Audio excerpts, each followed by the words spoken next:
சென்னையில இருக்கிற ஒரு காலேஜ் தான் காட்டுறாங்க. அதுல பிஎஸ்சி சைக்காலஜி கிளாஸ் ரூம்ல ப்ரொஃபசர் பாரதி கிளாஸ் எடுத்துக்கிட்டு இருக்காரு. அவரும் இந்த உலகம் எல்லாத்தையுமே ஒரே ஒரு பாயிண்ட் ஆஃப் வியூல இருந்து தான் பாக்குறது. ஆனா பாயிண்ட் ஆஃப் வியூல இருந்து வெளியில வந்து பார்த்தாதான் உண்மையான விஷயம் என்னன்னே தெரியும். நம்ம எதையுமே கண்ணாலையும் பாக்குறது இல்ல, காதல கேக்குறது இல்ல, மனசால பேசுறோம், மனசால பாக்குறோம். மனசு கத்துக்கிற மொத்த விஷயமே பொய் தான். குழந்தைக்கு அவங்க அம்மா நிலா நிலா ஓடிவா அப்படின்னு சொல்லும் போதே அந்த பொய் ஆரம்பிக்குது. பொய் இல்லாம இந்த உலகம் இல்ல, உறவுகளும் இல்ல. மகிழ்ச்சியான வாழ்க்கைக்கு பொய் அவசியமா இருக்கு. உதாரணத்துக்கு ஒரு பொண்ணை பார்த்து நீ ரொம்பவே அழகா இருக்க அப்படின்னு சொன்னா அவ சந்தோஷப்படவா அது பொய்யா இருந்தா கூட அப்படி சொல்ல கிளாஸ்ல பெல்லும் அடிக்க பாரதியாரோட புக் எடுத்துக்கிட்டு கார்டன்ல தலையை குனிஞ்சபடி நடந்து வந்துட்டு இருக்காரு. இவர்தான் சைக்காலஜிக் ப்ரொஃபசர் ஆச்சே. அதனால யாரும் கார்டன்ல இருக்கிறது பொண்ணுங்கெல்லாம் என்ன நினைப்பாங்க அப்படின்னு இவருக்கு நல்லாவே தெரியும். இருந்தாலும் எதையுமே காட்டிக்காம வராரு. பாரதி வரதுக்கு ஆப்போசிட்ல விமலா மேரி அப்படின்னு ரெண்டு ப்ரொஃபசர் நடந்து வராங்க. அப்ப விமலா மேரி கிட்ட நீ பாரதி சாரை பத்தி என்ன நினைக்கிற அப்படின்னு கேட்க அதுக்கு மேரியும் ரொம்பவே நல்ல மனுஷன், எங்க வீட்டுல மாப்பிள்ள பாக்குறாங்க அப்படின்னு சொன்னப்ப கூட பாரதி சாரை பத்தி சொல்லி அவரை மாதிரியே பாக்க சொன்ன அப்படின்னு சொல்றாங்க.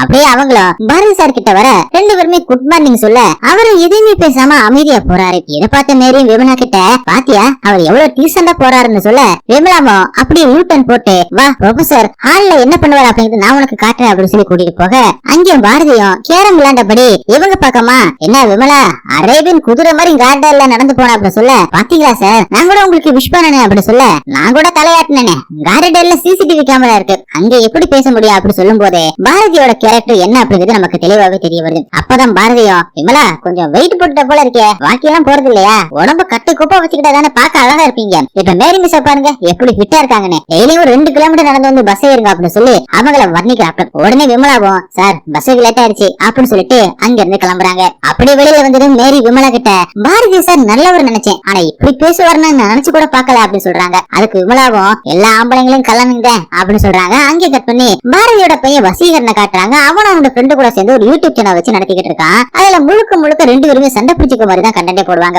ஓரளவுக்கு வருமானம் வருது. அடுத்ததா பாரதி அவரோட வைஃப் சரஸ்வதி, மூத்த பையன் வசி, ரெண்டாவது பையன் இளையா, அப்புறம் கடைசி பொண்ணு கவி கூட ஃபேமிலியா ஜாகிங் போறாரு. இவங்கெல்லாம் எப்பவுமே சேர்ந்துதான் ஜாகிங் போறது, எக்ஸசைஸ் பண்றதெல்லாம் வழக்கமா வச்சிருக்காங்க. அப்போதான் கவியும் வசிக்கிட்ட உனக்கு பாத்துருக்கிற பொண்ணு பேர் தீபிகா ரொம்பவே கேவலமா இருக்கா அப்படின்னு சொல்லி கலாய்க்கிறாங்க. அப்படி அவங்கள மரத்தடியில உட்கார பாரதியும் ஒரு சப்பாத்தி எடுத்து அதுல சீனி தண்ணியை தடவி அது மேல சுவரை தடவி ரோல் பண்ணி சரஸ்வதிக்கு தராரு. இதை பார்த்த வசியம் எங்கப்பா அந்த டிஷ் கண்டுபிடிச்சீங்க அப்படின்னு கேட்க அதுக்கு சரஸ்வதியும் கல்யாணம் ஆன புதுசுல நடு ஜாமத்துல பசிக்குதுன்னு சொன்னேன், அப்ப இந்த மாதிரி பண்ணி கொடுத்தாரு, இதனால் வரைக்கும் அந்த ருசி மாறல அப்படி சொல்றாங்க. அப்படியே சரஸ்வதியும் வசிக்கு பொண்ணு பார்க்க போக எல்லாருமே ட்ரெஸ் எடுத்து வச்சுக்கோங்க அப்படின்னு சொல்ல நீயே எடுத்து வைமா அப்படின்னு எல்லாருமே சொல்றாங்க. எத்தனை தடவை சொல்லிருக்கேன் என்ன வேலைக்கார மாதிரி நடக்காதீங்கன்னு, நீங்களே உங்க ட்ரெஸ் எடுத்து வச்சுக்கோங்க, கல்யாணம் பண்ணி உங்க எல்லாருமே இங்க இருந்து துரத்தி விடுறேன் பாரு அப்படின்னு அவங்கள சொல்ல அதுக்கு வசியம் அப்ப அப்பாவுக்குமே கல்யாணம் பண்ணி துரத்தி விட்டுரு அப்படின்னு வம்படியா கேட்க அவருக்குன்னு உலகத்துல இருக்கிற ஒரே பொண்ணு இந்த சரஸ்வதி மட்டும்தான், நானே இன்னொரு பொண்ணை கட்டிக்குன்னு சொன்னாலும் கட்டிக்க மாட்டாரு அப்படின்னு சொல்றாங்க. அந்த அளவுக்கு புருஷன் மேல நம்பிக்கை. ஆனா தலைவன் காலேஜ்ல பண்ண சில்மிஷத்தை பத்தி இவங்களுக்கு இன்னும் தெரியல போல.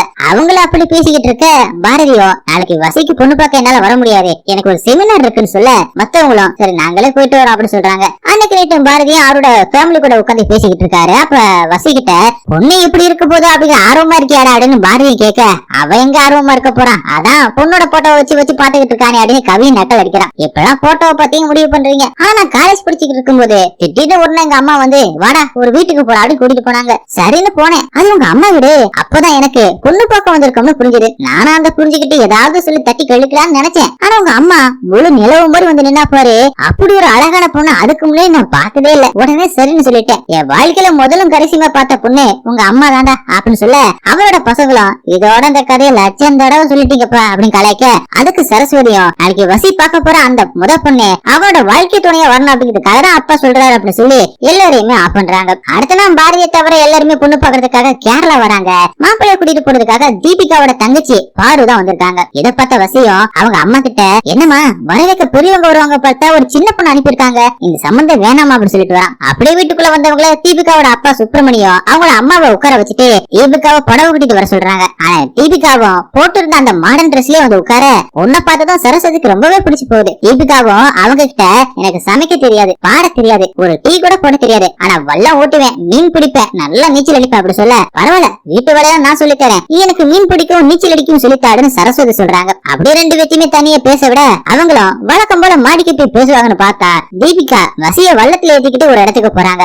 அப்பதான் தீபிகாவும் எனக்கு ஆல்ரெடி ஒரு ரிலேஷன்ஷிப் இருந்துச்சு, அவன் பேர் சதி, வீட்டுல யாருக்கும் தெரியாது, சட்டன் ஆரம்பிச்சு சட்டன் முடிஞ்சு போச்சு, அவன் இப்ப துபாயில இருக்கான். அதுக்கப்புறம் ஆண்களே இல்லாத வாழ்க்கையை வாழணும் அப்படின்னு நினைச்சுக்கிட்டு இருந்தேன். அப்பதான் எங்க அப்பா உங்க போட்டோவை காட்டினாங்க, பார்த்ததுமே பிடிச்சு போச்சு. இப்ப நீங்க மட்டும் என்ன பிடிக்கல அப்படின்னு சொன்னா உங்களை தண்ணியில தள்ளி விட்டுட்டு போய்கிட்டே இருப்பேன் அப்படி சொல்ல, தள்ளலாம் வேணாம், உங்களை மாதிரி எனக்கு எந்த ஒரு ஸ்டோரி இல்ல, படிப்புன்னு இருந்துட்டு அதுக்கப்புறம் ஒரு சேனல் ஆரம்பிச்சு அதுல நிறைய வீடியோஸ் போட்டு சம்பாதிக்கிறேன் அப்படி சொல்ல, பக்கத்துல படகுல ஒரு ஆள் மீன் வித்துட்டு போக அத தீபிகாவை வாங்கிட்டு வசிய காசு கொடுக்க சொல்ல அவனும் எடுத்து கொடுக்குறான். அப்பதான் அவன் கையில போட்டிருக்க ரிங்க தீபிகாவை பார்த்துட்டு அதை நல்லா இருக்கே எனக்கு போட்டு விடுங்களேன் அப்படி சொல்ல அவனும் கலட்டி போட்டு விடுறான். இப்பவே நமக்கு பாதி கல்யாணம் முடிஞ்சு போச்சு அப்படின்னு சொல்லிட்டு நமக்குன்னு ஒரு சீக்ரெட் கோடு இருக்கணுமே, ஒண்ணுன்னு சொன்னா நம்ம தனியா பேசணும், ரெண்டுன்னு கையை காட்டினா கூட்டத்துல இருந்து தனியா வரணும், அப்புறம் மூணுன்னு காட்டினா கையை எப்படி வச்சுக்கணும் அப்படின்னு சொல்லிட்டு அதை செஞ்சுமே காட்டி இப்படி பண்ண என்ன கட்டி பிடிக்கிற மாதிரின்னு சொல்றாங்க. அப்படி வீட்டுக்கு வந்ததுமே சரஸ்வதி கிட்ட தீபிகாவும் நாங்க மோதிரம் மாத்திக்கிட்டோம், சீக்கிரமாவே கல்யாணத்துக்கு தேடி வைங்க அப்படின்னு சொல்றாங்க. தீபிகாவோட துருதுருத்தானம் சரஸ்வதியோட ஃபேமிலிக்கு ரொம்பவே பிடிச்சு போகுது. அப்படியே அவங்களுமே சென்னைக்கு வந்ததுக்கு அப்புறம் பாரதி கிட்ட பொண்ணு வீட்டுல எல்லாருமே நல்லா பழகுறாங்க, சீக்கிரமாவே தேடி வைக்கலாம், பொண்ணு துருதுருன்னு அழகா இருக்கு அப்படின்னு சொல்றாங்க. எல்லாம் கேட்டதும் பாரதிக்கு மனசே நிறைஞ்சு போகுது. அடுத்தது அன்னைக்கு நேற்று தூங்க போகும்போது பாரதி கிட்ட சரஸ்வதியும் பொண்ணோட அம்மா பேருமே பாரதி தானா, தமிழ்நாடு தானா, இப்ப கேரளாவில செட்டில் இருக்காங்களா, அவங்க அப்பா கூட வைகை தண்ணியை திறந்து விடுற இன்ஜினியரா இருந்தாரா அப்படி சொல்ல பாரதியோட முகமே மாற ஆரம்பிக்குது. அவரும் அவங்க அப்பா பேர் என்னன்னு கேட்க ஏதோ ராமமூர்த்தியோ கிருஷ்ணமூர்த்தியோன்னு சொன்னாங்க அப்படி சொல்ல பாரதிக்கு வெறுத்து கொட்ட ஆரம்பிக்குது. ராத்திரி முழுக்க தூக்க வராம எதையோ நினைச்சுக்கிட்டு இருக்காரு. சின்ன வயசுல தீபிகாவோட அம்மா பாரதிக்கும் இவருக்கும் தனியா ஒரு டிராக்கே ஓடிக்கும் போல. பாரதி அதே நினைச்சுக்கிட்டு ஸ்விமிங் பூலுக்கு பக்கத்துல உட்காந்து கல்ல தூக்கி தூக்கி போட்டு யோசிச்சுட்டு அர்த்த ராத்திரில ஒரு கேவலமான காப்பியை போட்டு சரஸ்வதி எழுப்பி உங்ககிட்ட ஒண்ணு சொல்லணுமே அப்படின்னு சொல்லிட்டு அந்த காப்பியை குடிக்க வச்சு ஸ்விமிங் பூல் கிட்ட கூட்டிட்டு வந்து உண்மையை சொல்வாருன்னு பார்த்தா அவ்வளவு தூரத்தை எதுக்கு பொண்ணு எடுக்கணும், பேசாம பக்கத்திலே எடுத்து அப்பப்ப போயிட்டு வர சௌரியமா இருக்கும்ல அப்படின்னு சொல்ல சரஸ்வதியும் கேரளா ஒண்ணும் அவ்வளவு தூரம் இல்ல, பிளைட்ல போனா 1 மணி நேரம் தான் ஆகும், பையனுக்கு பொண்ண பிடிச்சு போச்சு, பொண்ணுக்குமே பையனை பிடிச்சு போச்சு, இனிமே தூரத்தை பத்தி எதுக்கு யோசிக்கணும், நல்ல தேதியை பார்த்து ஆக வேண்டிய வேலையை பாருங்க அப்படின்னு சொல்லிட்டு போறாங்க. இந்த பக்கம் தீபிகாவுக்கு அவங்க தங்கச்சி பாரு மூலமா வசியோட நம்பர் கிடைக்க 2 பேருமே போன்லயே குடும்பத்தை நடத்த ஆரம்பிச்சிடறாங்க. அந்த நேரத்துல சரஸ்வதி கிட்ட எப்படியாவது உண்மையை சொல்லல அப்படின்னு பாரதியும் ஒரு உயரமான மலைக்கு சரஸ்வதியை கொண்டு போயிட்டு நேர விஷயத்த சொல்லி கல்யாணத்தை நிப்பாட்டுவார் அப்படின்னு பார்த்தா இவ்வளவு வருஷமா உன் மேல வச்சிருக்க அந்த அன்பும் காதலும் உண்மையானதுதான் அப்படின்னு சொல்ல சரஸ்வதியும் இதை சொல்லவா மலைக்கு கூட்டிட்டு வந்தீங்க, இதை தரையிலே சொல்லியிருந்தா கூட நம்பிருப்பேன் அப்படி சொல்ல அது வந்து சரசு அப்படின்னு பாரதியுமே ஆரம்பிக்க நீங்க எதுவும் சொல்ல வேணாம், நீங்க சரசன்னு கூப்பிடுறதுலயே உங்க அன்புலாம் என்னன்னு எனக்கு நல்லாவே தெரியுது அப்படின்னு சரஸ்வதி சொல்றாங்க. எனக்கு கொஞ்சம் பேச விட அப்படின்னு பாரதி சொல்ல அப்படின்னு சரசு உண்மையை புரிஞ்சுக்காம நீங்க எந்த நேரத்துல என்னென்ன பண்ணுவீங்க என்னென்ன பேசுவீங்க அப்படிங்கிறது எனக்கு நல்லாவே தெரியும், 25 வருஷம் வாழ்ந்துட்டு இருக்கும்ல பெரிய வீடு தோட்டம் துறவு கிலோ கணக்குல நகை, இது எல்லாமே எனக்கு பெருமை இல்லைங்க, 1000 பொண்ணுங்களுக்கு நடுவில் நீங்க வேலை செஞ்சாலும் யாரையுமே நீங்க நிமிந்து கூட பார்க்காம எனக்கு நீங்க இருக்கிறதுனாலதான் எனக்கு பெருமையே அப்படின்னு சொல்ல பாரதியும் அதுக்கு நான் சொல்ல வரல, நம்ம பையனுக்கு பொண்ணு பாத்துருக்கோம்ல அப்படின்னு ஸ்டார்ட் பண்ண அப்பயுமே சரஸ்வதி எனக்கு புரிஞ்சு போச்சு, பிள்ளைங்களுக்கு கல்யாணம் பேச்சு வந்ததுமே உங்களுக்கு வயசாயிடுச்சுன்னு தோணுதுல, அதான் இப்படி காட்டு மேட்டெல்லாம் கூட்டிட்டு வந்து கொஞ்சிக்கிட்டு இருக்கீங்க, பிள்ளைங்க கல்யாணத்தை பத்தி நீங்க ஒன்னும் பயப்படாதீங்க அப்படின்னு சொல்லிட்டு பாரதி எதுவுமே பேச விடாம கூட்டிட்டு போறாங்க. அங்கே கட் பண்ணி தீபிகாவும் வேக வேகமா அவங்க அப்பா கிட்ட வந்து எனக்கு ஒரு பெரிய கம்பெனில HR போஸ்டுக்கு இன்டர்வியூ வந்திருக்கு, வர புதன்கிழமை அட்டென்ட் பண்ணணும், அந்த வேலை மட்டும் எனக்கு கிடைச்சிருச்சுன்னா லைஃபே மாறிடும், USA கனடா அப்படின்னு பறந்துகிட்டே இருக்கலாம், லட்சக்கணக்கில் சம்பாதிக்கலாம் அப்படின்னு சொல்ல அவங்களோட அப்பா சந்தோஷப்படுறாரு. ஆனா தீபிகாவோட அம்மாவும் அங்க வந்து கல்யாண பிச்சு போய்கிட்டு இருக்கு, இப்போதைக்கு அதெல்லாம் வேணுமா அப்படின்னு சொல்ல தீபிகாவோ அவங்க அப்பா கிட்ட அப்பா நீங்களாவது சொல்லி புரிய வைப்பா அப்படின்னு சொல்ல அம்மா நோன்னு சொன்னா நோதாமா அப்படின்னு சொல்லிட்டு அங்கிருந்து போறாரு. இதனால கடுப்பான தீபிகாவும் கோவத்துல வளர்த்து எடுத்துக்கிட்டு தண்ணிக்கு நடுவுல அமைதியா உட்கார்றாங்க. அடுத்ததா தீபிகாவோட அப்பாவும் வசியோட அப்பாவுக்கு அதாவது பாரதிக்கு கால் பண்ணி சீக்கிரமா ஒரு நல்ல நாளை பாருங்க மொத்தம் பாத்தீங்களா அப்படின்னு சொல்ல அதுக்கு பாரதியும் வீட்டுல பேசிட்டு சொல்றேனே அப்படின்னு சொல்லிட்டு போனை கட் பண்ணிட்டு சுப்பிரமணி Facebook அக்கௌண்ட்ல இருக்கிற சின்ன வயசு தீபிகாவோட அம்மாவோட போட்டோ பத்தி ரசிச்சுட்டு அப்படியே விமலாவை பார்த்து நடந்தது எல்லாத்தையும் சொல்லி இப்ப என்ன பண்ணலாம் அப்படின்னு ஐடியா கேட்க அதுக்கு விமலாவும் பேசாம உங்க பொண்ணடிக்கிட்ட எல்லா உண்மையும் சொல்லிடுங்க அதான் சரியான வழின்னு சொல்லிட்டு போறாங்க. அப்படி எங்க தீபிகாவை காணா அப்படின்னு சொல்லிட்டு அவங்க அப்பாவும் அம்மாவும் வீடு ஃபுல்லா தேடிக்கிட்டு இருக்காங்க. ஆனா எதுவுமே தெரியாத மாதிரி பார்வை உட்காந்து படிச்சுக்கிட்டு இருக்கா. ஏய் உனக்கு தெரியாம தீபிகா எங்கேயுமே போயிருக்க மாட்டா, எங்க போனா அப்படின்னு சொல்லி கேட்க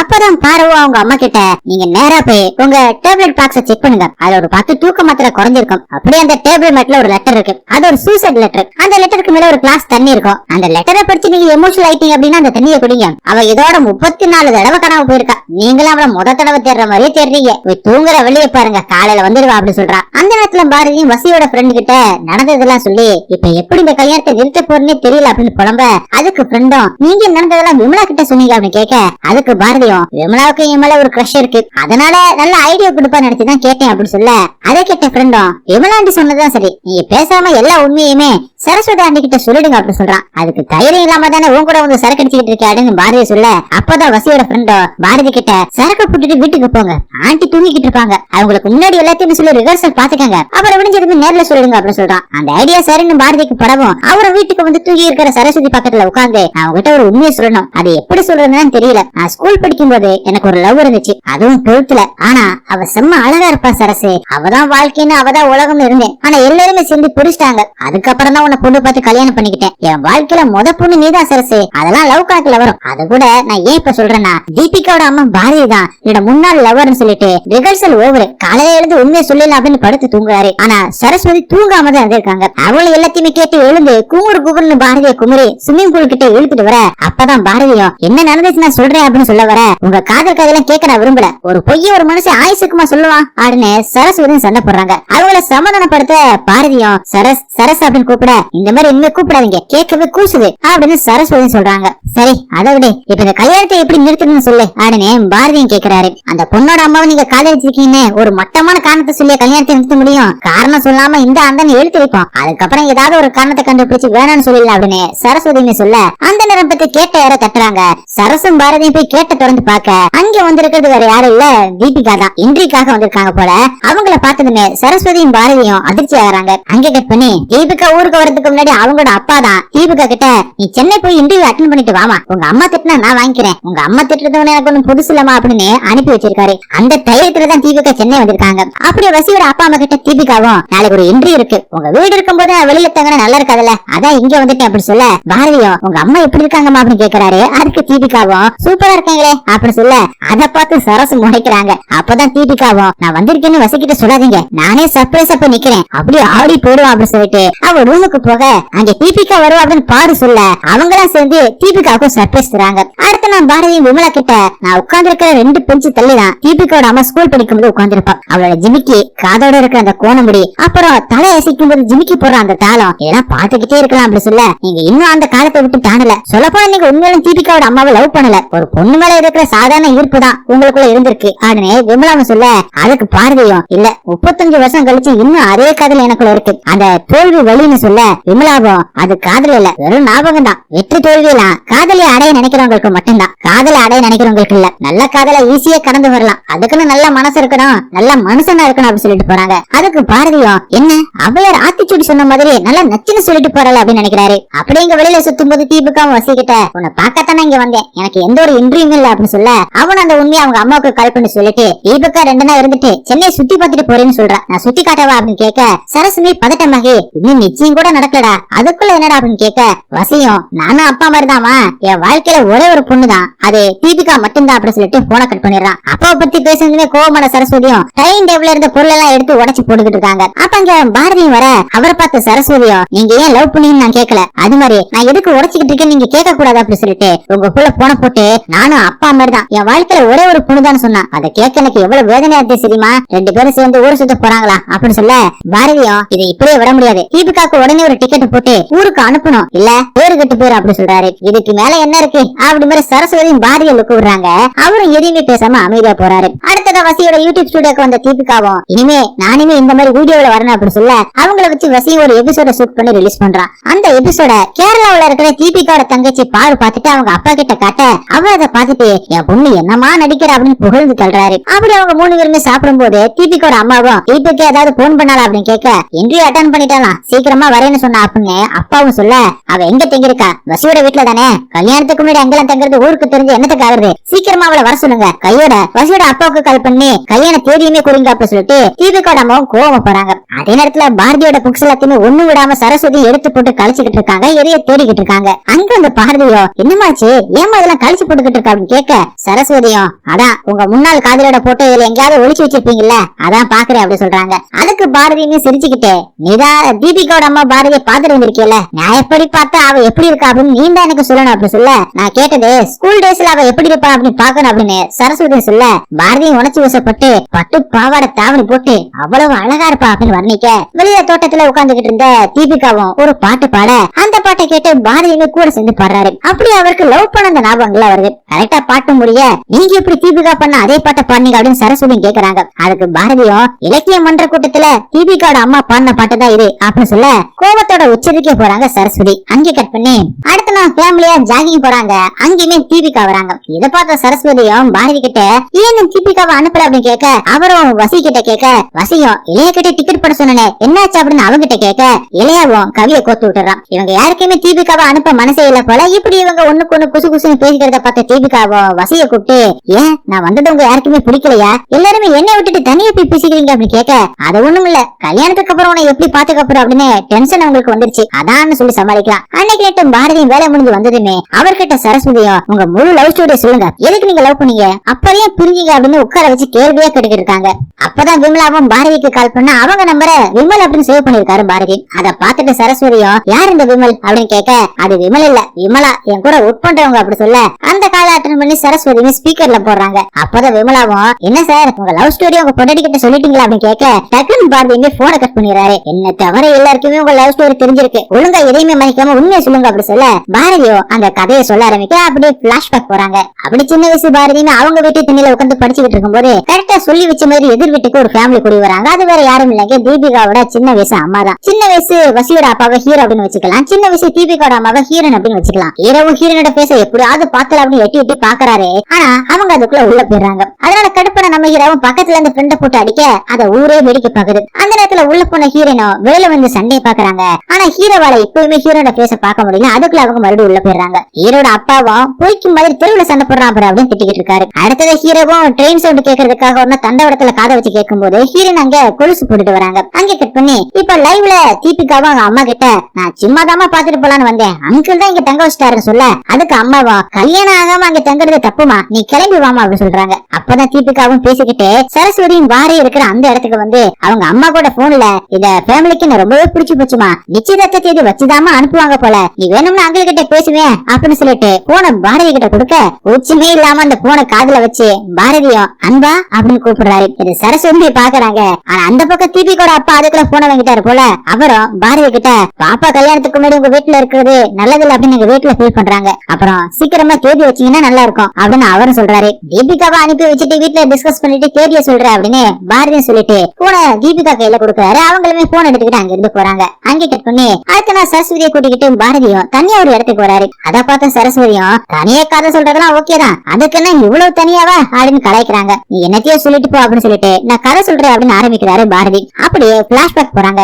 இப்ப ஹீரோ ட்ரெயின் சவுண்ட் கேட்கலாம் அப்படின்னு சொல்லிட்டு ட்ரெயின் தண்டவாளத்துல காத வைக்க ஹீரோனு கொலுசை போட்டுக்கிட்டு அங்கே வராங்க. ஹீரோனை பார்த்த ஹீரோவும் நீங்க எங்க வீட்டுக்கு முன்னாடி இருக்கிற இன்ஜினியர் பொண்ணு தானே, உங்க பேர் என்ன அப்படின்னு கேக்குறாரு. அதுக்கு ஹீரோனும் என் பேரை சொன்னா நீங்க சிரிப்பீங்க, எங்க அப்பாவுக்கு ஆம்பளை பிள்ளை பிறந்தா எங்க தாத்தாவோட பேரை வைக்கலாம் அப்படின்னு வேண்டிக்கிட்டாரு, ஆனா நான் தான் பிறந்தேன், அதுக்கப்புறம் குழந்தை பிறக்காதுன்னு சொல்ல எங்க தாத்தா கந்தசாமி பிள்ளை பேரை எனக்கு வச்சுட்டாங்க அப்படின்னு ஹீரோன்னு சொல்ல ஹீரோ விழுந்து விழுந்து சிரிக்கிறாரு. அப்படி அடுத்த நாள் ஹீரோனோட அப்பாவும் ஹீரோ படிக்கிற அந்த கிளாஸ்ல ஹீரோனை வந்து சேர்த்து விட அவங்களும் உள்ள போக அப்ப பாடம் நடத்திக்கிட்டு இருந்த டீச்சரும் ஹீரோனை பார்த்து உன் பேர் என்ன சொல்லிட்டு உள்ள போமா அப்படின்னு சொல்ல நம்ம ஹீரோவும் டக்குன்னு எழுந்து கந்தசாமி பிள்ளை அப்படின்னு சொல்ல கிளாஸே சிரிக்குது. அப்பதான் ஹீரோனும் அவங்க பேரு பாரதின்னு சொல்றாங்க. ஹீரோவும் தப்பான பேரை சொல்லி கலாச்சதுனால டீச்சர் அவனை முட்டி போட சொல்றாங்க. ஹீரோவும் முட்டி போட்டபடியே ஹீரோனை பார்க்க ஹீரோனு ஹீரோவை பாக்குறாங்க. அப்படி ரெண்டு பேத்துக்குமே லவ் வர ஆரம்பிக்குது. அப்படி ஒரு நாள் ஹீரோயின் தனியா மீட் பண்ண ஹீரோனோட கொலுசை கலட்டி ஹீரோவும் கையில வச்சுக்கிட்டு உன் ஞாபகமா இதை நானே வச்சுக்கிட்டோம் அப்படின்னு கேக்குறாரு. எங்கேயாவது ஒரு பொட்டிக்குள்ள வச்சு இந்த கொலுசோட சத்தத்தை நீ நிறுத்திடுவ, அதனால நான் தரமாட்டேன் அப்படின்னு ஹீரோன்னு சொல்றாங்க. சரி நீ போட்டுக்கோ, இந்த கொலுசு சத்தம் கேட்கும் போதெல்லாம் என் நினப்பு உன் நெஞ்சில இருக்கட்டும் அப்படின்னு சொல்ல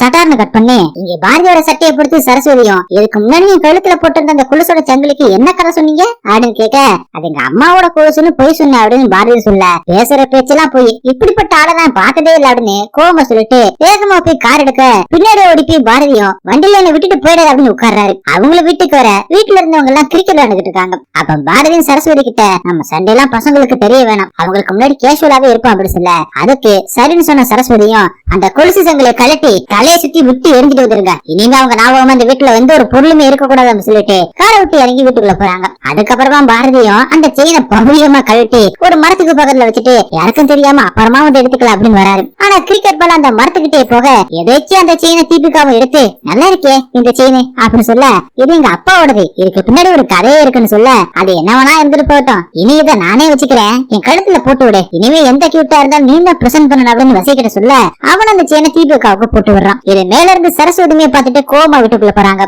அப்படி அன்னைக்கு நைட்டு சரஸ்வதி சப்பாத்திக்கு மாவு பசங்கிட்டு இருக்க தீபிகாவும் இளையா கிட்ட இன்னைக்கு அண்ணன் எனக்கு ஒரு சூப்பரான கிஃப்ட் கொடுத்தானே அப்படின்னு சொல்லிட்டு அந்த செயினை எடுத்து காட்ட, ஐயோ இதுங்க அப்பாவோட செயினாச்சே, இதை தொடும்போதெல்லாம் கண்ணீர் சிந்துவாரே அப்படின்னு அவனு கதறான். இதை கோவமா பாத்துக்கிட்டு சரஸ்வதியுமே மாவை பிசையறாங்க. நம்ம பாரதியும் வேகமா கிச்சனுக்கு ஓடி வந்து மாவை பிசையாத, நீதான் அவன் நாவமா இந்த வீட்டுல எதுவுமே இருக்க கூடாதுன்னு சொன்னேல அப்படின்னு சொல்லிட்டு ஒரு கதையை சொல்ல ஆரம்பிக்கிறாரு. அப்படி ஹீரோவும் ஒரு நாள் லஞ்ச் டைம்ல ஹீரோனை பார்க்க அவங்க வச்சிருந்த அந்த சப்பாத்தி எடுத்து ஜீரா தண்ணியை தடவி அது மேல சர்க்கரையை தூவி ரோல் பண்ணி ஹீரோக்கு கொடுத்திருக்காங்க. ஹீரோ அதை வாங்கி ஒரு கடி கடிச்சிட்டு வீடியோ ஹீரோனுக்குமே கொடுத்து ரொமான்ஸ் பண்ணிருக்காரு. இந்த இன்சிடென்ட் இப்ப பாரதியும் சரஸ்வதி கிட்ட சொல்ல அவங்களும் கடுப்பாய் திட்டுறாங்க. அதுக்கு பாரதியும் ஒய்ஃப் கிட்ட ஒரு புருஷன் எல்லாத்தையுமே சொல்லணும்ல, அவன் தான் பெர்ஃபெக்ட் ஹஸ்பண்ட், இந்த சப்பாத்தி கதை இதோட முடிஞ்சு போச்சு அப்படின்னு சொல்ல, அட பாவி மனசா இந்த ஞாபகத்துல வச்சுதான் சப்பாத்தியை உருட்டு உருட்டுன்னு ஒட்டின்னு ஏமாத்திட்டேல அப்படின்னு திட்டி தீக்கிறாங்க. அடுத்து நம்ம பாரதியுமே காலேஜுக்கு போக வீட்டுல இருந்த சரஸ்வதியும் பாரதி சொன்ன அந்த சப்பாத்தி கதையை நினைச்சு பாத்துக்கிட்டு காரை எடுத்து நேரம் காலேஜுக்கு போயிட்டு பாரதியை வண்டியில ஏத்திக்கிட்டு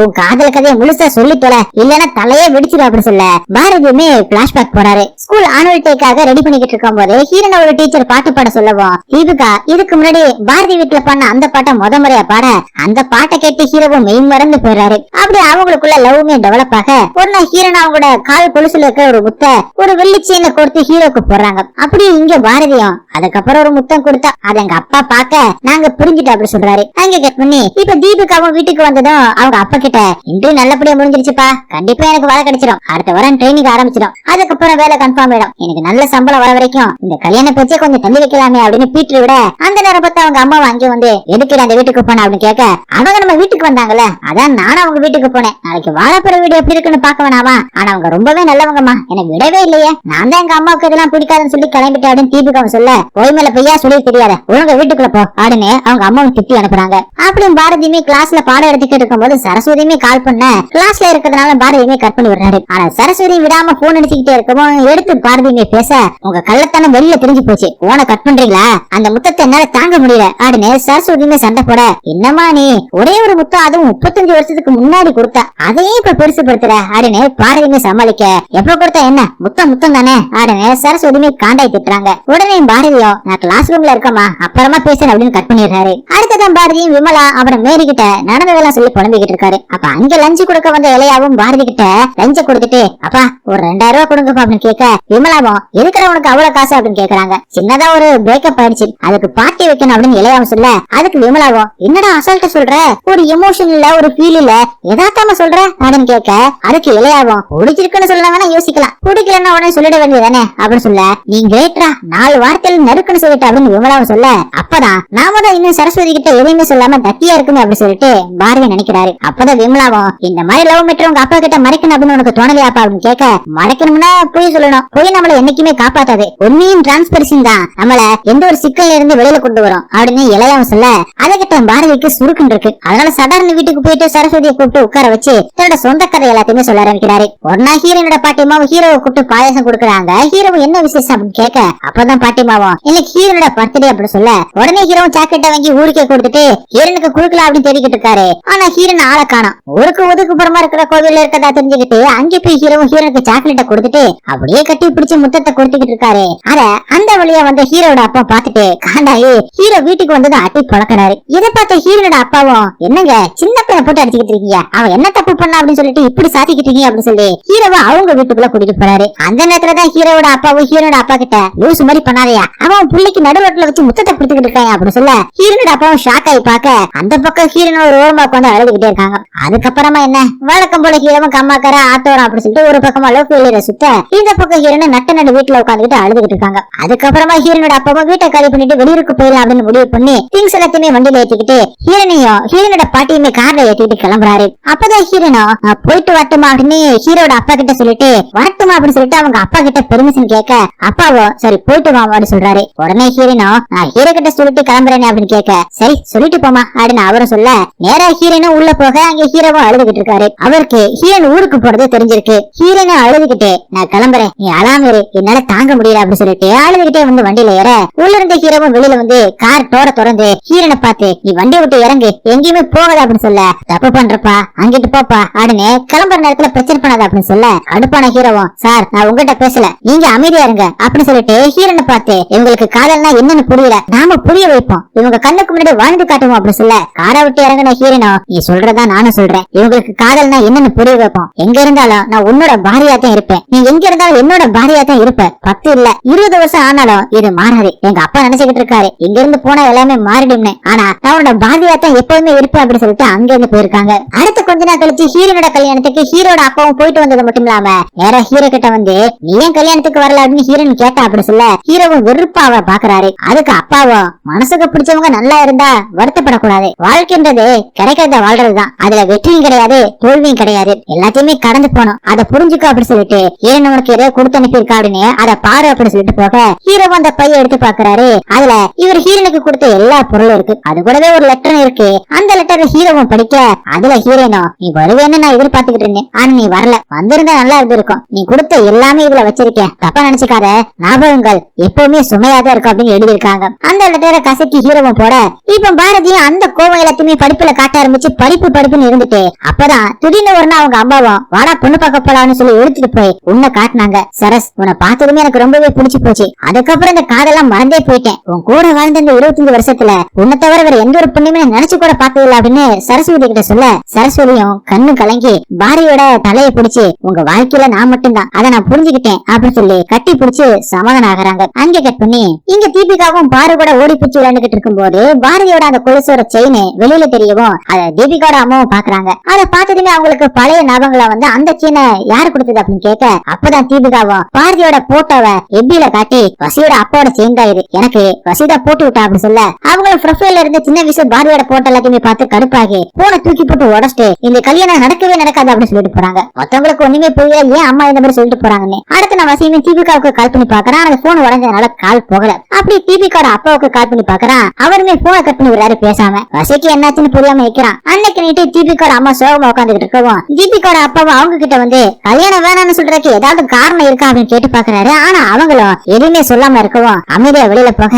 அப்பதான் அம்மாவும் நானும் வசீகரோட அப்பாவும் 12வது படிக்கும் போது லவ் பண்ணோம் எதிர் வீட்டுல இருந்தோம் ஒருத்தர் விரும்பணும் ஆனா நான் ஏற்கனவே என் காதல பத்தி உங்ககிட்ட சொல்லிருக்கணும் அப்படி சொல்ல தீபிகாவோட அப்பா சுப்பிரமணியம் அமைதியா தலையை ஆட்டுறாரு அங்கே கட் பண்ணி இங்க வசியா அவங்க அப்பா அம்மா கிட்ட உங்களுக்கு எல்லாம் தீபிகாவை பிடிச்சிருக்கலப்பா சட்டுப்படி நீ பேசி தேடி வைங்கப்பா அப்படின்னு பேசி பாக்குறான் அதுக்கு பாரதியும் நம்ம சொல்ல எல்லாம் ஓகே தான்ப்பா பொண்ணோட அம்மாவுக்கு தான் கல்யாணம் பிடிக்கலன்னு சொல்லிட்டாங்களே ஒருவேளை இவ்வளவு தூரத்துல பொண்ணு தர அவங்களுக்கு விருப்பம் இல்லையோ என்னமோ இல்லன்னா நீ செய்யற அந்த வேலை அவங்களுக்கு பிடிக்கலையோ அப்படின்னு சொல்ல அதுக்கு வசியம் நம்ம வேணா போய் மறுபடியும் தடவை கேட்டு பார்க்கலாமேப்பா அப்படின்னு சொல்றான் அதுக்கு சரஸ்வதியும் எனக்கு இறங்கி போறதுக்குலாம் உடன்பாடே இல்ல அப்படின்னு சொல்லிடுறாங்க அதுக்கு வசியம் எனக்கு அவளை ரொம்பவே பிடிச்சிருக்குப்பா அவளுக்குமே என்ன ரொம்பவே பிடிச்சிருக்கு கல்யாணம் பண்ணி வச்சீங்கன்னா நீங்க எப்படி அம்மா கூட வாழ்ந்தீங்களோ அதே மாதிரி நானும் அவளும் ஒரே பொண்ணு ஒரே வாழ்க்கை அப்படின்னு வாழ்ந்துப்பா அப்படின்னு சொல்றான் அதை கேட்டு கடுப்பான சரஸ்வதியும் நிறுத்துறா ஒரே பொண்ணோட வாழ்றாங்களா கொஞ்ச நாள் விட்டு பிடிப்பா அப்படின்னு சொல்றாங்க அடுத்த நாள் வசியம் தீபிகோட அப்பா சுப்பிரமணியக்கு கால் பண்ண அந்த போனை எடுத்து அட்டன் பண்ண தீபிகோட அம்மா கிட்ட வசியம் நான் தீபிகா கிட்ட பேசணும் அப்படி சொல்ல அவங்களும் ராங் நம்பர் அப்படி சொல்லி போனை உடச்சிட்டு போயிடுறாங்க என்னதான் நடக்குதுன்னு தெரியாம வசியமே குழம்பி போயிடுறான் அப்படி எங்க தீபிகாவும் பாரு கூட படகுல போய்கிட்டு இருக்கும் போது வசிக்கு என்ன குறைச்சல் ஏன் அம்மா வேணாம்னு சொல்றாங்க அப்படின்னு கேட்க அவங்க கிடக்குறாங்க உனக்கு வசிதான் அவனுக்கு நீதான் அப்படின்னு பதிலுக்கு அம்மாவோட போனை உடைச்சு கல்யாணம் நடக்கும் அப்படின்னு சொல்லிருக்கணும் அப்படின்னு சொல்ல தீபிகாவும் இப்ப வசியை நான் எப்படி கான்டாக்ட் பண்றது அப்படின்னு கேட்க பாருவோம் பக்கத்துல இருந்தவனோட போனை வாங்கிட்டு வந்து கொடுக்குறாங்க தீபிகாவும் அதிலே பேச ஆரம்பிக்கிறாங்க தீபிகாவும் அப்படி நடந்ததை சொல்ல சரி உன்னை நான் பாக்கணும் போல இருக்கு நீ சென்னை வா அப்படின்னு சொல்லிட்டு வசியை சொல்லிட்டு போனை கட் பண்றான் தீபிகாவும் இப்ப எப்படி நாளைக்கு சென்னைக்கு போறது அப்படின்னு யோசிச்சுக்கிட்டு இருக்கும் போதே அதை நான் பாத்துக்கிறேன் அப்படின்னு சொல்ற பாரு அடுத்த சில பாரதியும் காலேஜ் காரிடர்ல சாலையா நடந்து போய்கிட்டு இருக்கும் போது ஆப்போசிட்ல விமலா வராங்க இவரை கண்டுக்காம அவங்களுக்கு போக அவங்கள நிறுத்தி பாரதியும் என்ன விமலா கண்டுக்காம போறீங்க அப்படின்னு கேட்க என்ன சார் காரிடர்ல அதுவும் சிசிடிவி இருக்கிற அந்த இடத்துல வச்சு நின்று எங்கிட்ட தைரியமா பேசிக்கிட்டு இருக்கீங்க அப்படின்னு கேட்க அதான் என் ஒய்ஃப் கிட்ட எல்லாத்தையும் சொல்லிட்டேன் இனிமே எனக்கு பயம் இல்ல எல்லாமே கிளியர் ஆயிடுச்சு அதுக்கு காரணம் நீ தான் பெஸ்டி என் ஒய்ஃப் இப்ப என்ன நல்லாவே புரிஞ்சுக்கிட்டாங்க சப்போஸ் என் ஒய்ஃப் கிட்ட போயிட்டு எனக்கு புதுசா ஒரு கிரஷ் வந்திருக்கு அப்படின்னு சொன்னா கூட ஓகே சொல்லிடுவா இப்பெல்லாம் நான் எதுக்குமே பயப்படுறது இல்ல செம்ம தைரியம் ஆயிட்டேன் அப்படின்னு சொல்றாரு நீங்க சிசிடிவி முன்னாடி நின்று பேசும்போதே தெரிஞ்சிருச்சு சார் அப்படின்னு சொல்லிட்டு நாம வேணும்னா எங்கேயாவது லஞ்சுக்கு போலாமா அப்படின்னு விமலாவும் சொல்ல அதுக்கு பாரதியும் டேட்டும் டைம் சொல்லுங்க எப்ப வேணா வரேன் எனக்கு ஒன்னும் பிரச்சனை இல்ல அப்படின்னு சொல்லிட்டு போறா விமலாவுக்கும் பாரதி மேல ஒரு கிரஷ் இருக்கும் போல அங்கே கட் பண்ணி இங்க தீபிகாவோட தங்கச்சி பாரும் அவ ஃப்ரெண்ட வச்சு அவங்க வீட்டுக்கு கால் பண்ணி தீபிகாவோட ஃப்ரெண்டோட பாட்டி செத்துட்டாங்க அப்படின்னு சொல்ல வைக்க தீபிகாவும் அதை புரிஞ்சுக்கிட்டு நான் என் ஃப்ரெண்டோட பாட்டியை பார்த்தே ஆகணும் அப்படின்னு சொல்ல சுப்பிரமணியம் தீபிகாவுக்கு காசெல்லாம் கொடுத்து நீ போய் பாருமா அப்படின்னு சொல்லி படகுல ஏத்தி விட வராரு அப்பதான் தீபிகாவும் அப்பா நான் உண்மையை சொல்லிடுறப்பா எந்த பாட்டியும் சாகல நான் எங்கேயுமே போல அப்படின்னு சொல்ல பக்கத்துல அந்த பாரவும் அப்படியே சென்னை தான் போறா வசீகரனை பாக்குறதுக்காக அப்படின்னு உண்மையை போட்டு உடைச்சிடுறாங்க. அதுக்கு சுப்பிரமணியம் ஒரு 2 பேர்த்தோட பிளான் எனக்கு நல்லாவே தெரியும். தீபிகா நீ ஆசைப்பட்டவனே கட்டிக்க, அப்பாக்கு அதுல முழு சம்மதம் தான், நீ சென்னைக்கு போய் வசீகரனை பாரு அப்படின்னு சொல்ல தீபிகாவும் சந்தோஷமா அப்பாவோட போனவங்க நடந்ததை வசீகிட்ட சொல்ல அவனும் அதான் அப்பாவே ஓகே சொல்லிட்டார்ல சென்னை வா அப்படின்னு சொல்ல அப்பா சொன்ன அந்த வார்த்தைக்கு நான் மரியாதை கொடுக்கணும் அதனால வரலன்னு சொல்றாங்க. அதே நேரத்துல எங்க பாரதியும் விமலா கூட ஒரு ஹோட்டல்ல லஞ்ச் சாப்பிட்டுக்கிட்டு இருக்காங்க. அப்பதான் விமலாவும் இந்த நாள் எப்ப வரும்னு தான் நான் எதிர்பார்த்துக்கிட்டு இருந்தேன், எனக்கு உங்க மேல ஒரு கிரஷ் இருக்கு அப்படின்னு சொல்ல அதுக்கு பாரதியும் நானும் தான் எதிர்பார்த்துக்கிட்டு இருந்தேன் அப்படின்னு சொல்ல அதுக்கு விமலாவும் இந்த வயசுக்கு மேல இதெல்லாம் சரிதானா அப்படின்னு கேட்க இதுதான் சரியான வயசு, இதுக்கு முன்னாடி வந்துருந்துச்சுன்னா அதுக்கு பேர் இன்ஃபாக்சுவேஷன், இந்த வயசுக்கு மேல வந்தா அதுல ஒரு பிரயோஜனம் இல்ல, காதல கட்டுப்படுத்தவே கூடாது அப்படின்னு விட்டு போட இத பக்கத்து டேபிள்ல உட்கார்ந்துகிட்டு இருந்த இளையாவும் அவனோட கேர்ள் ஃபிரெண்ட் கேக்குறாங்க. இளையோட கேர்ள் ஃபிரெண்டும் அந்த அங்கிள் எப்படி பிட்ட போட்டு கரெக்ட் பண்றாரு பாரு அப்படின்னு சொல்ல அது எங்க அப்பா தான் அப்படின்னு இளையாவும் கடுப்பா சொல்றான். அந்த நேரத்துல விமலாவும் பாரதி கிட்ட நீங்க ரொம்பவே ரொமான்டிக்கான ஆளுதான் சார், அதனாலதான் உங்க கூட பழகவே பயமா இருந்துச்சு, எத்தனை பிக்கப் எத்தனை டிராப் உங்களை பத்தின எல்லா உண்மையும் தெரிஞ்ச ஆளு நான் தான் சார், இப்படி இருந்தோம் எப்படி உங்க மேல எனக்கு கிரஷ் வந்துச்சுன்னு கேட்க ஒரு நல்ல காதலனுக்கு நிறைய காதல் இருக்கும், எனக்கு நிறைய காதல் இருக்கு, ஆனா எல்லா காதலுக்குமே நான் சின்சியரா இருந்திருக்கேன், இனிமேல இருப்பேன் அப்படின்னு பாரதி சொல்ல இதெல்லாம் கேட்டு கோத்தோட உச்சிக்கே போறான் இளையா. அப்படி ஹோட்டல்ல இருந்து வந்ததுமே அம்மாவை கூட்டிக்கிட்டு ஒரு ஏரிக்கரைக்கு போன இளையாவும் அப்பா நம்ம நினைக்கிற மாதிரி இல்லம்மா அவளுக்கு ஒரு அஃபேர் இருக்குமா அப்படின்னு சொல்லி கட்டிப்பிடிக்க அவங்களும் ஆமாடா கண்ணா எனக்கே ஒரு வாரத்துக்கு முன்னாடி தான் தெரிஞ்சிச்சு, தீபிகாவோட அம்மாவுக்கும் உங்க அப்பாவுக்கும் ஒரு லவ் ஸ்டோரி ஓடிட்டு வந்திருக்கு அப்படின்னு சொல்ல அப்படியே பாரதியோட ஃபுல் பிளாஷ்பேக்க சொல்றாங்க. இது என்னடா புதுசா இருக்கு அப்படின்னு இளையாவும் யோசிக்கிறான். அந்த நேரத்துல தீபிகாவோட அப்பா சுப்பிரமணியன் சரஸ்வதிக்கு கால் பண்ணி பசங்க 2 பேரும் விரும்புறாங்க, எனக்கு எல்லா உண்மையும் தெரிஞ்சு போச்சு, அதனால நீங்க ஃபேமிலியோட இங்க வாங்க நம்ம பேசி ஒரு முடிவுக்கு வரலாம் அப்படின்னு சொல்ல சரஸ்வதியும் சரின்னு சொல்றாங்க. அப்படிங்க தீபிகாவோட அம்மாவும் சுப்பிரமணி கிட்ட நான் பாரதியை விட்டுட்டு வரும்போது எனக்கு 17 வயசு, பாரதி நடுத்தருல இன்னும் அழுது இருந்தாரு, அந்த கண்ணீர் இந்த 25 வருஷமா என் கூடவே இருக்குன்னு சொல்ல அதுக்கு சுப்பிரமணியம் எல்லாத்தையும் விட்டுத்துல அதெல்லாம் கடந்து இவ்வளவு தூரம் வந்துட்டோம்ல அப்படி சொல்றாரு. அதுக்கு தீபிகாவோட அம்மாவும் நீங்க உங்க பொண்ணை வசிக்கு கல்யாணம் பண்ணி தரணும் முடிவு பண்ணிருந்தீங்கன்னா கொடுங்க, ஆனா நான் வரமாட்டேன், பாரதியை பார்த்தாலே நான் அழுதுருவேன் அப்படி சொல்ல இந்த கல்யாணம் நடக்கதே இல்லையோ எனக்கு அதை பத்தி எல்லாம் கவலை இல்ல, நீ அவரை பார்த்தாதான் ஒரு தெளிவு கிடைக்கும், 25 வருஷமா உனக்குள்ள இருக்கிற இந்த குழப்பத்துக்கு ஒரு பதில் கிடைக்கும் நினைக்கிறேன், அதுக்காக தான் அவங்க வர சொல்லிருக்கேன், நாளைக்கு அவங்க இங்க வராங்களாம் அப்படின்னு சுப்பிரமணியம் சொல்றாரு. அடுத்த சுப்பிரமணியம் வீடு ஃபுல்லாவே அலங்கார லைட்டை போட சொல்லிட்டு பாரதி குடும்பத்தை வர வச்சு அவங்க வீட்டுக்கு ஆப்போசிட்ல இருக்கிற ஒரு ஹோட்டல்ல தங்க வைக்கிறாரு. அன்னைக்கு நிட்டும் பாரதியும் எப்படியாவது தீபிகாவோட அம்மாவை பாத்துன்னு சொல்லிட்டு போட்டை பிடிச்சி போக பாக்குறாரு. ஆனா சரஸ்வதி வந்து தடுத்து உள்ள கூட்டிட்டு போயிடுறாங்க.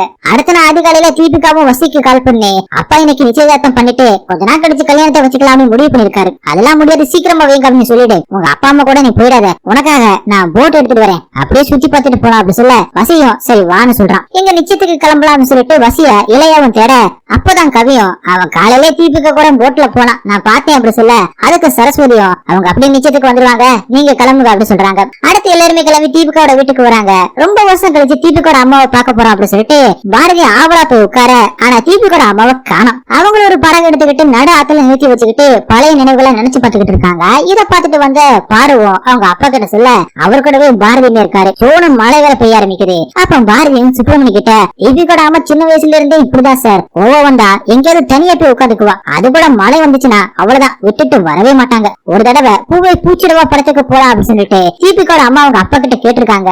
ஆனா அவர் முடியாதுன்னு சொல்லிட்டாரு. இவங்கெல்லாம் கோச்சுக்கிட்டு தனியா போய் உட்காந்துக்கிட்டாங்க. அன்னைக்கு மழை வேற வந்துச்சுன்னு ஜாலியா சொல்ல அதுக்கு சுப்பிரமணியும் ஜாலியா என் பொண்டாட்டி கூட 25 வருஷம் வாழ்ந்துகிட்டு இருக்கேன், நிறைய கோவத்தையும் பார்த்திருக்கேன் கூடவே நிறைய மழையும் பார்த்திருக்கேன் அப்படி சொல்லிக்கிட்டு இருக்கும் போது மழையை நனைஞ்சபடி தீபிகாவோட அம்மாவும் வர அதை பார்த்த பாரதியும் சுப்பிரமணி கையில இருந்த கொடையை பிடிட்டு போயிட்டு தீபிகாவோட அம்மா மழையை நனையாம வீட்டுக்குள்ள கூட்டிட்டு வராரு. சுப்பிரமணியம் என்ன நாம பண்ண வேண்டியதுல இவன் பண்றாங்க அப்படின்னு பாக்குறாரு. தீபிகாவோட அம்மாவும் பாரதியை பார்த்துட்டு அழுதுகிட்டே வராங்க. அப்படி தீபிகாவோட அம்மாவும் பாரதியோட ஃபேமிலியை வாங்கணும் கூட சொல்லாம நிறைய கிச்சனுக்குள்ள போக இதை பார்த்த சுப்பிரமணியம் தீபிகாவோட அம்மா கிட்ட போயிட்டு வந்தவங்களை காக்க வைக்கிறது அவங்கள அவமானப்படுத்துற மாதிரி, அது மட்டும் இல்லாம வந்தவங்களுக்கு என்ன பிடிக்கும் ஏது பிடிக்கும் அப்படின்னு உனக்கு மட்டும் தெரியும், கொஞ்சம் சீக்கிரம் ஏதாவது செஞ்சு கொடு அப்படின்னு வெளியில வராரு. சரஸ்வதி அவர்கிட்ட வந்து என்னாச்சுன்னா அப்படின்னு கேட்க அதுக்கு சுப்பிரமணியம் பாரதியை பார்த்ததுமே எமோஷன் ஆகி அழுதுட்டான். என்ன இருந்தாலும் ஃபீலிங்ஸ் இருக்கும்ல, எமோஷனலா எதுவும் பண்ணிடக்கூடாது, நீங்க போய் சமாதானம் பண்றீங்களா அப்படின்னு கேட்க சரஸ்வதியும் நான் பாத்துக்கிறேன் அப்படின்னு சொல்லிட்டு கிச்சனுக்குள்ள போறாங்க. உள்ள போன சரஸ்வதியும் சமாதானம் பண்ணுவாங்க அப்படின்னு பார்த்தா தீபிகாவோட அம்மா கிட்ட என்ன பண்றீங்க அப்படின்னு கேட்க அவங்களும் பாரதிக்கு பிடிக்கும்னு மசால் டீ போடுறேன் அப்படி சொல்ல கடுப்பான சரஸ்வதியும் அவருக்கு மசால் டீ பிடிக்காது காஃபி தான் பிடிக்கும், அப்படிதான் பழக்கி வச்சிருக்கேன், நீங்க காஃபியே போட்டுட்டாங்க அப்படின்னு சொல்லிட்டு வராங்க. அப்படியே தீபிகாவோட அம்மாவும் எல்லாருக்குமே மசால் டீ போட்டு கொடுத்துட்டு பாரதிக்கு மட்டும் காஃபியை போட்டு தராங்க. அதை குடிச்சிட்டு பாரதியும் சரஸ்வதி கிட்ட நான் தீபிகாவோட அம்மா கிட்ட தனியா பேசணுமே அப்படின்னு சொல்ல இங்க எதுக்கு வந்தீங்க என்ன வேலை பாக்குறீங்க அப்படின்னு திட்டி தீத்துட்டு அப்படியே ரூமுக்கு வந்து இனிமே என்னால இங்க ஒரு நிமிஷம் கூட இருக்க முடியாது, அது எப்படி உங்களுக்கு பிடிச்ச மசால் டீ அவ இன்னுமே ஞாபகத்துல வச்சிருக்கா. என்னால இதெல்லாம் பார்க்க முடியாது, எல்லாருமே கிளம்ப சொல்லுங்க அப்படின்னு சொல்லிட்டு ட்ரெஸ் பேக்ல எடுத்து வச்சுக்கிட்டு இருக்காங்க. அதை பார்த்த பாரதியும் இந்த மாதிரி நேரத்துல நம்ம கிளம்புறது நாகரிகமா இருக்காது, நம்ம இருந்து நல்லா பேசிட்டே போவோமே அப்படின்னு சொல்ல, நீ என்ன பேசுவீங்கன்னு எனக்கு நல்லாவே தெரியும் அப்படின்னு சொல்லிக்கிட்டு இருக்கும் போது தீபிகோட அம்மாவும் சரஸ்வதிக்கு கால் பண்ணி சாப்பிட கூப்பிடுறாங்க. சாப்பிட போனா அங்க பாரதிக்கு பிடிச்ச எல்லா டிஷ்ஷையும் ஏற்கனவே சரஸ்வதி கிட்ட கேட்டு தீபிகோட அம்மாவும் சமைச்சு வச்சிருக்காங்க. அது ஒரு புடி பிடிக்கிறாரு பாரதி. அப்படியே சாப்பிட முடிச்சதுமே சுப்பிரமணி கிட்ட சரஸ்வதி வந்து, நாங்க கிளம்புறோம், இங்க நடக்கிறதெல்லாம் சரியா படல, அந்த அம்மா நடைய கூடாதுன்னு இவர் கொடை பிடிக்கிறதா, அவருக்கு பிடிக்கும்னு மசால் டீ போறதும் எனக்கு சுத்தமா பிடிக்கல அப்படின்னு சொல்ல, இவ்வளவு நாள் கழிச்சு சிந்திச்சிருக்காங்கல்ல, அவங்களுக்குள்ளயுமே ஃபீலிங்ஸ் இருக்கும்ல அப்படின்னு சுப்பிரமணி சொல்ல, அதுக்கு சரஸ்வதியும் என்னதான் நீங்க பரந்த மனசா இருந்தாலும் உள்ளுக்குள்ள குறுகுறுன்னு இருக்குல்ல, இதெல்லாம் செட் ஆகாதுன்னு சொல்றாங்க. அன்னைக்கு நைட்டா போய் எல்லாருமே ஒண்ணு சேர தீபிகா அவங்க அம்மா சொல்லி கொடுத்த அந்த பாட்டை பாட அவங்க அம்மாவுக்கும் பாரதிக்கும் பழைய காதலா ஞாபகத்துக்கு வருது. அப்படியே அடுத்த தீபிகா சொன்னாங்க அப்படின்னு சொல்லிட்டு பாரதி அவரோட ஃபேமிலி கிட்ட கூட சொல்லாம தீபிகா ஃபேமிலி கூட ஜாகிங் போறாரு. சுப்பிரமணி ஒரு கட்டத்துல மூச்சு வாங்கி நிக்க மத்தவங்களும் பாரதி கூட ஜாகிங் போறாங்க. ஒரு கட்டத்துல தீபிகாவும் பாருவோம் முடியல அப்படின்னு சொல்ல பாரதியும் தீபிகாவோட அம்மாவும் மட்டும் இப்ப ஜாகிங்க கண்டினியூ பண்றாங்க. இதை பார்த்த பாரதியோட ஃபேமிலியும் அவரை வந்ததுமே நிக்க வச்சு, ஏன் எங்க கிட்ட கூட சொல்லாம அவங்க ஃபேமிலி கூட ஜாகிங் பண்ணீங்க அப்படின்னு அவரோட ஃபேமிலியுமே கேக்குறாங்க. அதுக்கு பாரதியும் தீபிகா தான் என்கிட்ட வந்து, அங்கிள் நாங்க இன்னைக்கு ஃபேமிலியும் ஜாகிங் போறோம், நீங்க வந்து ஸ்டார்ட் பண்ணணும் அப்படின்னு சொல்லிட்டு பொக்கையெல்லாம் கொடுத்து கூப்பிட்டா, நம்மளையும் மதிச்சு கூப்பிடுறாங்களேன்னு நானும் அவங்க கூட போனேன் அப்படின்னு சொல்லி சமாளிக்கிறாரு. அங்கே கட் பண்ணி அடுத்த நாள் சரஸ்வதி தீபிகாவோட அம்மா கிட்ட வந்து, உங்க கல்யாணம் நடந்ததெல்லாம் எனக்கு நல்லாவே தெரியும், நீங்க ஏமாத்திட்டு போனதுமே அவர் ரொம்பவே உடஞ்சு போயிட்டாரு தெரியுமா அப்படின்னு சொல்ல, அதுக்கு தீபிகாவோட அம்மாவும் நான் ஏமாத்திட்டு விட்டுட்டு போயிட்டேனா அப்படியா சொன்னாரு அப்படின்னு அவங்க ஒரு கதையை சொல்ல ஆரம்பிக்கிறாங்க. அப்படியே பிளாஷ்பேக் போறாங்க. முத்தம் கொடுத்த அந்த விஷயம் ஹீரோட அப்பாக்கு தெரிய வரவும் அவரு அம்மாலத புள்ளைன்னு செல்லம் கொடுத்து பார்த்தா இப்படி கெட்டு குட்டிச்சுவரா போயிருக்காரு செம்மையா திட்டி இருக்காரு. இதனாலே ஹீரோன் அழுதுகிட்டே வந்திருக்காங்க. அதுக்கப்புறம் அவங்கள பிடிச்சிட்டாங்க. இன்னொருமே பாத்துக்கிறது கூட இல்ல. ஒரு நாள் ஹீரோ கிட்ட பேசலாம்னு போறாரு. ஆனா ஹீரோவும் இவ்வளவு பேசாம இருந்துட்டு இப்ப எதுக்காக வந்தா அப்படின்ற மாதிரி பேசாம போறாரு. அதுக்கப்புறம் ஹீரோனை அவங்க அப்பா படிக்க வைக்கவே இல்ல. இதனால ஹீரோவும் ஹீரோட அப்பா கிட்ட போயிட்டு ஹீரோனை படிக்க வைங்க அப்படின்னு சண்டை போட்டிருக்காரு. ஆனா ஹீரோனோட அப்பாவும் அதை காதுல கூட வாங்காம அங்கிருந்து போயிருக்காரு. ஒரு நாள் ஹீரோனோட பாட்டிக்கு உடம்பு சரியில்லாம போயிருக்கு. பக்கத்துல யாருமே இல்ல. இதை கேள்விப்பட்டு ஹீரோ தான் வண்டி எடுத்துட்டு போயிட்டு டாக்டர் கூட்டிட்டு வந்து ஹீரோனோட பாட்டியை காப்பாத்திருக்காரு. ஆனா அன்னைக்கு கூட அவங்க ரெண்டு பேருமே எதுவுமே பேசிக்கல, கட்டி பிடிச்சு அழுது இருக்காங்க. அந்த நேரம் பத்தி ஹீரோனோட அப்பாவை அங்க வந்திருக்காரு. அதுக்கப்புறமா தான் ஹீரோனோட அப்பா அந்த ஊரே காலி பண்ணிட்டு வந்திருக்காரு. அப்படி இங்க தீபிகோட அம்மாவும் சரஸ்வதி கிட்ட, நான் பாரதியோட காதலியா தான் ஊரை விட்டு வந்தேன், அப்படியேதான் வாழ்ந்துட்டு இருந்தேன், பாட்டியும் திடீர்னு இறந்து போக அப்பாவுக்கு உடம்பு சரியில்லாம போயிடுச்சு. திடீர்னு கல்யாணம் ஏற்பாடுமே பண்ணிட்டாங்க. என்னால எதுவுமே பண்ண முடியல. பாரதிக்கு கல்யாண பத்திரிக்கை கூட அனுப்பி வச்சேன். எப்படியாவது பாரதி வந்து என்ன கூட்டிட்டு போடுவான்னு நினைச்சேன். ஆனா கடைசி வரைக்கும் வரவே இல்லை. நான் தான் அவருக்காக காத்துக்கிட்டு இருந்து ஏமாத்திட்டேன். நான் ஒண்ணு ஏமாத்தல அப்படின்னு கண்ணீரோட சொல்ல, இதெல்லாம் வெளியில இருந்து சுப்பிரமணியமே கேட்டுக்கிட்டு இருக்காரு. எல்லா உண்மையும் தெரிஞ்சதுமே சரஸ்வதியும் பாரதி கிட்ட வந்து, ஆண்களோட கோழைத்தனம் தான் இங்க நிறைய காதல் தோல்வியில முடிவதற்கு காரணம். நீங்க இன்விடேஷன் பார்த்ததுமே அங்க போயிருக்கணும், கல்யாணத்தை நிறுத்தி இருக்கணும். அந்த அம்மா அழுதத என்னால தாங்கவே முடியல. எவ்வளவு காதல், எவ்வளவு அன்பு, நீங்க ரெண்டு பேரும் ஒன்னா சேர்ந்து வாழ்ந்திருந்தா எவ்வளவு நல்லா இருந்திருக்கும், எவ்வளவு அழகா இருந்திருக்கும் அப்படின்னு சொல்ல, பாரதியுமே சோகமா அதை பத்தி யோசிச்சு இப்ப என்ன பண்றது, அவ எனக்காக பத்திரிக்கை அனுப்பும் போது அது அவ கையெழுத்து குண்டு குண்டா அழகா இருந்துச்சு. சரி அவ சம்மதத்தோட தான் கல்யாணம் நடக்குது அப்படின்னு நானும் நினைச்சிட்டேன். அவ எங்க இருந்தாலும் நல்லா இருக்கட்டும் அப்படின்னு சொல்லிட்டு தான் நானும் டிஸ்டர்ப் பண்ணாம விட்டுட்டேன் அப்படின்னு சொல்றாரு. இதை கேட்ட சரஸ்வதியும், உங்களுக்குள்ள இருந்தது உண்மையான காதலே இல்ல, நீங்க ஒரு சந்தர்ப்பவாதி அப்படின்னு சொல்லிட்டு போறாங்க. அப்பதான் பாரதியும் ஒரு விஷயத்த நினைச்சு பார்க்க அந்த சீனை காட்டுறாங்க. ஹீரோனோட அப்பா ஹீரோனுக்கு மாப்பிள்ள பாக்குறது தெரிஞ்சதுமே நேரா ஹீரோவும் ஹீரோனோட அப்பா கிட்ட போயிட்டு, யோ உன் பொண்ணுக்கு மாப்பிள்ள பாக்கலாம, என்னை விட நல்ல மாப்பிள்ள எப்படியா பாப்ப, அவன் என்ன மாதிரி அன்பு கட்டுவானா, நீ என்னையா மாப்பிள்ள பாப்ப, நல்ல வேலை, கை நிறைய சம்பளம், அப்படி வாங்குறவன் தானே தேடி எடுத்துட்டு வருவ, அவ என்ன மாதிரி அன்பா பாத்துப்பானா,